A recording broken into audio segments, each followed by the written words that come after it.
Hello my dears, welcome to our class. നമ്മൾ ഇന്ന് discuss ചെയ്യാൻ പോകുന്നത് കേരളത്തിലെ പ്രധാനപ്പെട്ട ഭക്ഷ്യ കാർഷിക വിളകളുമായി ബന്ധപ്പെട്ടാണ്. അപ്പൊ നിങ്ങൾ ഈ ഒരു ചോദ്യം ശ്രദ്ധിച്ച് കാണുമെന്ന് വിചാരിക്കുന്നു. അതായത് ഇപ്പൊ ഒരു ഓൺലൈൻ ക്വസ്റ്റ്യൻ പേപ്പറിൽ വന്നാണ്. അതായത് മുണ്ടകൻ കൃഷി ഏത് വിള എന്നറിയപ്പെടുന്നു? ശരത്കാല വിള, ശീതകാല വിള, വേനൽക്കാല വിള, ഇവയൊന്നുമല്ല. അതായത് 112-26 എന്ന് പറഞ്ഞിരിക്കുന്ന ഓൺലൈൻ ക്യൂപ്പിയിൽ വന്നിരിക്കുന്നതാണ് ഇതെന്ന് പറഞ്ഞിരിക്കുന്നത്. അപ്പം ഇത് ആക്ച്വലി 10th പ്രിലിംസുമായി ബന്ധപ്പെട്ട ഒരു സിലബസ് ഓറിയന്റ് ചെയ്തിട്ടുള്ള കാര്യമാണ് നമ്മളിന്ന് ഡിസ്കസ് ചെയ്യുന്നത്. അപ്പൊ പുതുതായിട്ട് ആരെങ്കിലും നമ്മുടെ ചാനൽ കാണുന്നിട്ടുണ്ടെങ്കിൽ എന്റെ പേര് സിജി എന്നാണ്. അപ്പൊ എല്ലാവർക്കും നമ്മുടെ ചാനലിലേക്ക് ഹൃദ്യമായ സ്വാഗതം. അപ്പൊ നമുക്ക് ഇതിനെ പറ്റിയിട്ട് ഡീറ്റെയിൽ ആയിട്ട് പഠിക്കാം. ഓക്കെ, അപ്പൊ അതായത് ഈ ഒരു കൃഷിരീതി എന്ന് പറയുന്ന ടൈമില് ഓക്കെ, അതായത് വിരിപ്പ് കൃഷിയുണ്ട്, മുണ്ടകൻ കൃഷിയുണ്ട്, പുഞ്ചകൃഷിയുണ്ട്. ഏതൊക്കെയാണ്? വിരിപ്പ് കൃഷിയുണ്ട്, മുണ്ടകൻ കൃഷിയുണ്ട്, പുഞ്ചകൃഷിയുണ്ട്. ഈ പുഞ്ചകൃഷി എന്ന് പറഞ്ഞിരിക്കുന്നത് ആലപ്പുഴ ഭാഗത്താണ്. ഏത് സ്ഥലത്താണ്? കേരളത്തില് ആലപ്പുഴ എന്ന് പറയുന്നത്. അപ്പം ഈ കുട്ടനാടും അങ്ങനെയുള്ള പ്രദേശങ്ങളിലൊക്കെ എന്ത് കണ്ടിട്ടുണ്ട്? പിന്നെ ഈ പുഞ്ചകൃഷി എന്ന് പറഞ്ഞ സംഭവം നമ്മൾ കേട്ടിട്ടുണ്ടല്ലോ, അല്ലെ? അപ്പൊ അത് എപ്പോഴും മഴക്കാലം ആകുമ്പോൾ പറ്റത്തില്ലല്ലോ. അപ്പൊ അതായത് എപ്പോഴും എന്താണ്, നമ്മൾ ഒരു ജസ്റ്റ് ഒരു മഴ പെയ്യുമ്പോൾ തന്നെ കുട്ടനാട് വെള്ളക്കെട്ട് വന്നു, അത് ഇത് വന്നു, ഇത് വന്നു എന്നൊക്കെ പറയാറുണ്ടല്ലോ. അപ്പൊ അതുപോലെ തന്നെ ഇപ്പൊ ഓർത്ത് വെച്ചേക്കാം, പുഞ്ച എന്ന് പറഞ്ഞിരിക്കുന്ന ആ ഒരു കൃഷി രീതി ഫോളോ ചെയ്യുന്നത് ഏത് സ്ഥലത്താണ്? ആലപ്പുഴ പോലെയുള്ള പ്രദേശങ്ങളിലാണ്. അപ്പൊ അവിടെ ഏത് ഇതായിട്ടാണ് വരുന്നത്? വേനൽക്കാല കൃഷിയായിട്ടാണ്. അത് അറിയപ്പെടുന്ന പേര് വേനൽക്കാലത്ത് കൃഷി ചെയ്യുന്നത് ഏതാണ്? പുഞ്ച കൃഷിയാണ്. ഇനി നമുക്ക് വിരിപ്പ് കൃഷിയും മുണ്ടകൻ കൃഷിയും എന്ന് പറയുന്നത് നിങ്ങൾ ഫേമസ് ആയിട്ട് കേട്ടിട്ടുണ്ടായിരിക്കും. അത് രണ്ടും ഏത് പ്രദേശത്താണ്? പാലക്കാട് പ്രദേശത്താണ് ഉണ്ടാവുന്നത്. എവിടെയാണ്? പാലക്കാടാണ് അത് രണ്ടും ഉണ്ടാകുന്നത്. അപ്പൊ ഒന്നുകൂടെ പറയാം, വിരിപ്പ് കൃഷിയും മുണ്ടകൻ കൃഷിയും എന്ന് പറഞ്ഞിരിക്കുന്നത് പാലക്കാട് ജില്ല ഫോളോ ചെയ്തു വരുന്നതാണ്. അവിടെ എന്താണ്, ഓൾമോസ്റ്റ് ഇച്ചിരി ചൂട് കൂടിയ പ്രദേശമാണല്ലോ. അപ്പൊ അവിടെ എന്താണ്, ശരത്കാല കൃഷിയും ശീതകാല ടൈമിലും ആണ് ഏത് രണ്ടെണ്ണവും വരുന്നത്? വിരിപ്പ് കൃഷി ആൻഡ് മുണ്ടകൻ കൃഷി വരുന്നത്. ഏതൊക്കെയാണ്? ശരത്കാല കൃഷിയും ശീതകാല കൃഷിയും വരുന്നത് പാലക്കാട് ജില്ലയിലാണ്. ശരത്കാലത്താണെങ്കിൽ വിരിപ്പും ശീതകാലത്താണെങ്കിൽ ഏത് കൃഷിയും ചെയ്യുന്നു? മുണ്ടകൻ കൃഷിയും ചെയ്യുന്നു എന്ന കാര്യം ഓർത്തു വെച്ചേക്കാം. ഒന്നുകൂടെ പറയാം, വിരിപ്പ് കൃഷി ശരത്കാലം, മുണ്ടകൻ കൃഷി ശീതകാലം. അപ്പൊ നമ്മള് ഈ തണുപ്പൊക്കെ ആവുന്ന ടൈമിൽ മുണ്ടൊക്കെ ചൂടി പുതച്ച് കിടക്കുന്ന ഒരു ടൈം ഉണ്ടല്ലോ, വേണമെങ്കിൽ ജസ്റ്റ് അതുമായിട്ടൊന്ന് കണക്ട് ചെയ്ത് വെക്കാവുന്നതാണ്.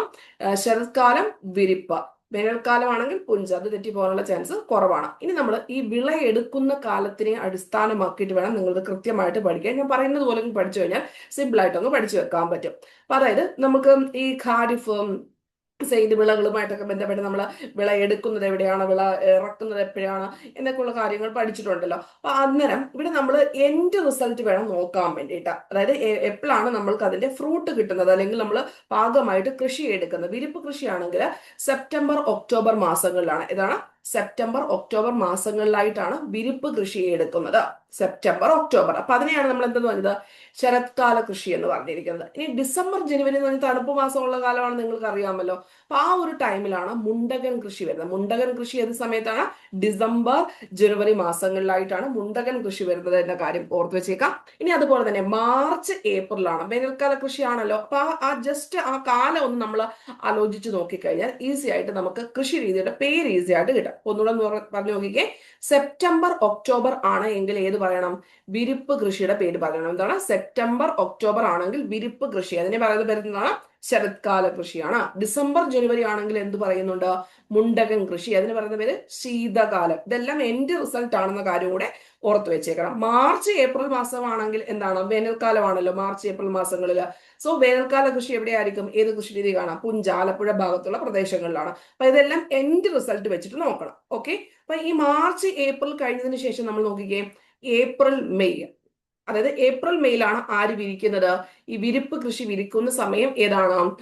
അതായത് അത് വിള ഇറക്കുന്ന സമയം ഏപ്രിൽ മെയ് മാസങ്ങളിലാണ്. ഇനി ഈ സെപ്റ്റംബർ ഒക്ടോബർ കഴിഞ്ഞിട്ട് സ്റ്റാർട്ട് ചെയ്യുന്നത് കണ്ടോ, അടുത്ത മുണ്ടകൻ കൃഷി സ്റ്റാർട്ട് ചെയ്യുന്നത് ഈ ഒരു രീതിയിലാണ്. അപ്പൊ ഞാൻ നിങ്ങൾക്ക് എഴുതി കാണിക്കാം, അപ്പൊ നിങ്ങൾക്ക് ഇത് കുറച്ചുകൂടി ഈസി ആയിട്ട് മനസ്സിലാവും. അതായത്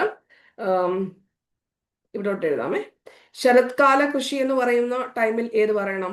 സെപ്റ്റംബർ ഒക്ടോബർ എന്ന കാര്യം നമ്മളൊന്ന് ഓർത്ത് വെച്ചേക്കണം. ശീതകാലമാണ് എങ്കിൽ ഡിസംബർ ജനുവരി ആണ്. വേനൽക്കാലമാണ് മാർച്ച് ഏപ്രിൽ രീതിയിൽ ഓർത്ത് വെച്ചേക്കാമല്ലോ, കുഴപ്പമില്ലല്ലോ. അതായത് നമുക്ക് എൻഡ് റിസൾട്ട് കിട്ടുന്ന ആ ഒരു ടൈം വേണം നമ്മളിത് ഇതിനകത്ത് ഓർത്ത് വെച്ചേക്കാൻ വേണ്ടിയിട്ട്. അത് ക്ലിയർ ആയെന്ന് വിചാരിക്കുന്നു. അതായത് ശരത്കാലമാണെങ്കിൽ സെപ്റ്റംബർ ഒക്ടോബർ, ശീതകാല കൃഷി നമുക്ക് കിട്ടുന്നത് ഡിസംബർ ജനുവരി, വേനൽക്കാലമാകുമ്പോൾ മാർച്ച് ഏപ്രിൽ. ആ ഒരു കൃഷി കിട്ടുന്ന ടൈം അല്ലെങ്കിൽ നമ്മൾ അതിന്റെ വിളവെടുപ്പ് എടുക്കുന്ന ടൈമാണ് ഈ പറഞ്ഞിരിക്കുന്നത്. അപ്പം ഈ ശരത്കാല കൃഷി എന്ന് പറയുമ്പം അതിന് പറയുന്ന പേര് എന്തുവായിരുന്നു? അതായത് വിരിപ്പ് കൃഷി എന്നിട്ടാണ്. ഏത് കൃഷിയാണ്? വിരിപ്പ് കൃഷി. ശീതകാലത്താണെങ്കിൽ നമ്മൾ എന്താണ്? മുണ്ടൊക്കെ പുതച്ചിട്ടല്ലേ കിടക്കുന്നത്. സോ മുണ്ടകൻ കൃഷി രീതി. വേനൽക്കാല വിളക്ക് എന്ത് പറയുന്നു? പുഞ്ച. അപ്പൊ ഇനി ഇത് ഇറക്കുന്ന രീതി ഇത് വെച്ച് കഴിഞ്ഞാൽ ഈസി ആയിട്ട് കിട്ടത്തില്ലേ? മാർച്ച് ഏപ്രിൽ കഴിഞ്ഞിട്ട് തൊട്ടടുത്ത സൈക്കിൾ എവിടോട്ട് പോകും? ഈ പറയുന്ന ഇതിലേക്ക് പോകും. അവിടെ എന്ത് വരും? ഏപ്രിൽ മെയ് മാസങ്ങളിൽ കൊടുക്കും. ഇനി ഏപ്രിൽ മെയ് മാസം കഴിഞ്ഞിട്ട് സെപ്റ്റംബർ ഒക്ടോബർ ആകുമ്പം എവിടുത്തത് കഴിയും? ശരത്കാല വിള റിസൾട്ട് എടുക്കും. ഇനി ആ സെപ്റ്റംബർ ഒക്ടോബർ ഇൻപുട്ടായിട്ട് എവിടെ കൊടുക്കും? ശീതകാലത്തിനകത്ത് കൊടുക്കും. ദെൻ ഡിസംബർ ജാനുവരി ഇവിടുത്തെ ഔട്ട്പുട്ട് ആണ്. ആ ഔട്ട്പുട്ട് എടുത്തിട്ട് എവിടെ കൊടുക്കും? ഇൻപുട്ട് ആയിട്ട് വേനൽക്കാലത്ത് കൊടുക്കും. ഒന്നുകൂടെ സ്ലൈഡ് നോക്കിക്കുക, അപ്പൊ നിങ്ങൾക്ക് ഒന്നുകൂടെ ക്ലിയർ ആയിട്ട് മനസ്സിലാവും. ഒന്നുകൂടെ ഞാൻ ക്ലിയർ ചെയ്ത് കാണിക്കാം, അപ്പൊ കുറച്ചുകൂടെ ക്ലിയർ. ആദ്യത്തെ പ്രാവശ്യം ചിലപ്പോൾ ഇച്ചിരി മനസ്സിലാവാൻ ഇച്ചിരി ബുദ്ധിമുട്ടെടുക്കും, പക്ഷെ നല്ലതായിട്ട് ഫോക്കസ് ചെയ്യുവാണെങ്കിൽ ഈസി ആയിട്ട് കിട്ടുന്നതാണ്. ഒന്ന് നോക്കിക്കേ, വിരിപ്പ് കൃഷി എന്ന് പറയുന്ന ടൈമിൽ ഏത് ടൈമിൽ എടുക്കുന്നു? സെപ്റ്റംബർ ഒക്ടോബർ, ശരത്കാലം എന്നുള്ളത് കിട്ടുമല്ലോ. ദെൻ മുണ്ടകൻ എന്ന് പറഞ്ഞ ശീതകാലമാണ്, ഡിസംബർ ജനുവരി കിട്ടുന്നുണ്ട്. പുഞ്ചയാണെങ്കിൽ മാർച്ച് ഏപ്രിൽ എന്ന് കിട്ടുന്നുണ്ട്. ഇനി ഇതൊരു സൈക്കിളായിട്ട് നമ്മൾ വിചാരിക്കുമ്പോൾ ഇങ്ങോട്ട് വരണം. April May, September October, December ജനുവരി. കണ്ടോ? ആ ഒരു ലൂപ്പ് മാത്രം കൃത്യമായിട്ട് പഠിച്ചു വെക്കുക. നിങ്ങൾ ഏത് മാത്രമേ പഠിക്കാവൂ? ഔട്ട്പുട്ട് റിസൾട്ട് മാത്രം പഠിച്ചു വെക്കുക. അതായത് ഏത് സമയത്താണ് ഈ സംഭവം വിള എടുക്കുന്നത് എന്ന് പഠിച്ചു വെച്ച് കഴിഞ്ഞാൽ ഈസി ആയിട്ട് നമുക്ക് എന്ത് ചെയ്യാൻ പറ്റും? അതുമായിട്ട് ശരത്കാലമാണോ ശീതകാലമാണോ വേനൽക്കാല കൃഷിയാണോ എന്ന് ഈസി ആയിട്ട് കണക്ട് ചെയ്യാൻ പറ്റുന്നതായിരിക്കും. ക്ലിയർ? ഇനി നമ്മൾ കേരളത്തിലെ ഏറ്റവും കൂടുതൽ കൃഷി ചെയ്യുന്ന കാർഷിക വിളയാണ് നെല്ല്. അതും ഈ ഒരു പരീക്ഷയ്ക്കകത്ത് വന്നിട്ടുണ്ടായിരുന്നു. കാർഷിക വിള ചോദിച്ചാൽ എന്ത് പറഞ്ഞോണം? നെല്ല് വേണം പറയാൻ വേണ്ടിയിട്ട്. മുഖ്യ ഭക്ഷ്യവിള എന്ന് ചോദിച്ചു കഴിഞ്ഞാൽ ഏത് വേണം പറയാൻ വേണ്ടിയിട്ട്? അതും നെല്ലാണ്. ഏറ്റവും കൂടുതൽ കൃഷി ചെയ്യുന്ന കാർഷിക വിള നെല്ല്, മുഖ്യ ഭക്ഷ്യവിള നെല്ല. ഈ നാണ്യവിളകളാണ് കശുമാവ്, റബ്ബർ, കുരുമുളക്, തെങ്ങ്, ഏലം, തേയില, കാപ്പി. അതായത് നമ്മൾ കയറ്റി അയക്കുന്നത് പറയാം, അല്ലെങ്കിൽ നമുക്ക് നാണ്യം നേടിത്തരുന്നത് എന്നൊക്കെ ഇതിനകത്ത് പറയാം, നാണ്യവിളകൾക്കകത്ത് പറയാം. ശരിയല്ലേ? അപ്പം കശുമാവ്, റബ്ബർ, കുരുമുളക്, തെങ്ങ്, ഏലം, തേയില, കാപ്പി ഇവയെല്ലാം ഏതു കാറ്റഗറിയിൽ വരുന്നതാണ്? നാണ്യവിളകളുടെ കാറ്റഗറിയിൽ വരുന്നതാണ്. ഇനി അത് കൂടാതെ ഇപ്പൊ നമ്മളുടെ കൃഷിഭൂമിയിൽ ഏറ്റവും കൂടുതൽ നാണ്യവിളയാണോ ഭക്ഷ്യവിളയാണോ എന്ന് ചോദിച്ചു കഴിഞ്ഞാൽ ഏത് വേണം പറയാൻ വേണ്ടിയിട്ട്? നാണ്യവിള. അപ്പൊ നമ്മൾ ഏറ്റവും കൂടുതൽ ഒരു ഏകദേശം 60-61, ഓരോ പ്രാവശ്യം അതിന്റെ റേഞ്ചസ് വ്യത്യാസപ്പെട്ട് വരും. ഒരു ഏകദേശം ഒരു 60 റേഞ്ച്, ഒന്നുകിൽ അങ്ങോട്ട് കൂടാം അല്ലെങ്കിൽ കുറയാം എന്നിട്ടുള്ള രീതിയിൽ ഒരു ഏകദേശം ഒരു മൈൻഡിൽ നിങ്ങളുടെ വെച്ചിരിക്കേണ്ട എന്താണ്? ഓപ്ഷനിൽ കറക്കി കുത്താൻ വേണ്ടിയിട്ടാണ് പറഞ്ഞത്. 60% വേണം നാണ്യവിളകൾ നമ്മൾ കൃഷി ചെയ്യുന്നത്. അപ്പൊ നാണ്യവിളകൾ കശുമാവ്, റബ്ബർ, കുരുമുളക്, തെങ്ങ്, ഏലം, തേയില, കാപ്പി അതെല്ലാം കൂടി നമ്മൾ ഏകദേശം എത്ര വരുന്നുണ്ട്? 60% ആണ് വരുന്നത്. ഇനി ഭക്ഷ്യവിളകൾ എന്ന് പറഞ്ഞിരിക്കുന്നത് ഏകദേശം നമ്മൾ 10% ആണ് ടോട്ടലി വരുന്നത്. പയറുവർഗ്ഗങ്ങൾ, മരച്ചീനി, നെല്ല് ഇവയെല്ലാം ഭക്ഷ്യവർഗ്ഗങ്ങളുടെ കാറ്റഗറിയിലാണ് ഉൾപ്പെടുന്നത്. പയറുവർഗ്ഗങ്ങൾ, മരച്ചീനി, നെല്ല് എന്നിവ. ഇനി പാലക്കാട് മുമ്പേ പറഞ്ഞിട്ടുണ്ടായിരുന്നല്ലോ, മുണ്ടകൻ കൃഷിയും വിരിപ്പ് കൃഷിയുമാണ് വരുന്നത്.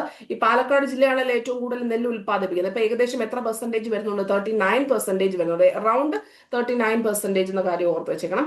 ആലപ്പുഴ ജില്ലയിലാണെങ്കിൽ 19% ആണ് വരുന്നത്. ആലപ്പുഴ ജില്ലയിൽ 19% ആണ് വരുന്നത്. പാലക്കാടും മുണ്ടകനും വിരിപ്പും ഉണ്ട്. അതിന്റെ സീസൺസ് നിങ്ങൾ കൃത്യമായിട്ട് തന്നെ പഠിച്ചു നോക്കണം. 39% ആണ് വരുന്നത്. അപ്പം ഇത്രയും കാര്യങ്ങളാണ് നമ്മൾ ഈ ഒരു വീഡിയോയിലൂടെ പറയാൻ വേണ്ടിയിട്ട് നിങ്ങളോട് ഉദ്ദേശിച്ചിരിക്കുന്നത്.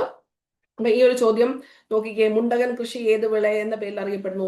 ശീതകാല വിള അല്ലെ. അപ്പൊ വിരിപ്പ് കൃഷി ഏത് പേരിൽ അറിയപ്പെടുന്നു? ശരത്കാല. പുഞ്ചകൃഷി ഏത് പേരിൽ അറിയപ്പെടുന്നു? വേനൽക്കാല വിള. അപ്പൊ ഈ പറയുന്ന ചോദ്യങ്ങളുടെ കാറ്റഗറിയിൽ ആ 3 ചോദ്യങ്ങളാണ് നമുക്ക് വരാൻ സാധ്യതയുള്ളത്. ഇനി ഇത് കൂടാതെ ഇത് ഇറക്കുന്ന സമയം ഏതാണ്, അല്ലെങ്കിൽ ഇത് ഏത് ടൈമിലാണ് വിളവെടുക്കുന്ന സമയം, അത് നമ്മൾ കറക്റ്റ് ആയിട്ട് തന്നെ പഠിച്ചു വെച്ചിരിക്കണം. ഈ പേര് വന്നിരിക്കുന്നത് ബേസ്ഡ് ഓൺ ഔട്ട്പുട്ട് ആണെന്ന കാര്യം കൂടെ നിങ്ങൾ ഓർത്ത് വെച്ചിരിക്കേണ്ടതാണ്. ഇനി നമ്മൾക്ക് SCRT ഒരു ബാച്ച് ഇപ്പൊ അവൈലബിൾ ആണ്. സോഷ്യൽ സയൻസിനും വേണ്ടിയിട്ടുള്ളത്. ഒരു 1 ഇയർ ആണ് ഇതിന്റെ ഒരു വാലിഡിറ്റി എന്ന് പറഞ്ഞ, അല്ലെങ്കിൽ ലൈവ് ക്ലാസിന്റെ വാലിഡിറ്റി എന്ന് പറഞ്ഞിരിക്കുന്നത്. നമ്മൾ ഓൾറെഡി ക്ലാസ് സ്റ്റാർട്ട് ചെയ്തിട്ടുണ്ട്. കാര്യം പുതിയ SCRT ആവുന്ന ടൈമിൽ കുറച്ചുകൂടെ ഡീപ്പ് ലെവലിൽ നമ്മളൊന്ന് ഇരുത്തി പഠിച്ചെങ്കിൽ മാത്രമേ ഓക്കെ എടുക്കാൻ പറ്റത്തുള്ളൂ. നെക്സ്റ്റ് LDC ഒക്കെ ഫോക്കസ് ചെയ്യുന്നവരെ ആണെങ്കിൽ, LGSും ഫോക്കസ് ചെയ്യുന്നവരാണെങ്കിൽ ഈ ഒരു കോഴ്സ് നിങ്ങൾക്ക് 100% വാല്യുബിൾ ആയിട്ടുള്ള ഒരു കോഴ്സ് ആയിരിക്കും. താല്പര്യമുള്ളവർക്ക് ഈ ഒരു നമ്പറിൽ മെസ്സേജ് ചെയ്യാവുന്നതാണ്. 8078962109 എന്ന് പറഞ്ഞിരിക്കുന്ന നമ്പറിൽ. അപ്പം നമ്മുടെ ചാനൽ ഇഷ്ടപ്പെടുവാണെങ്കിൽ തീർച്ചയായിട്ടും നിങ്ങൾക്ക് തോന്നുവാണെങ്കിൽ ജസ്റ്റ് ഒരു ലൈക്ക് ചെയ്യുക. സബ്സ്ക്രൈബ് ചെയ്യാൻ തോന്നുവാണെങ്കിൽ സബ്സ്ക്രൈബ് ചെയ്യുന്ന കാര്യം കൂടെ പരിഗണിക്കുക. Thank you and love you all. അടുത്തൊരു ദിവസം അടുത്തൊരു വീഡിയോയുമായിട്ട് നമുക്ക് ഉടനെ തന്നെ കാണാവുന്നതാണ്. Love you all.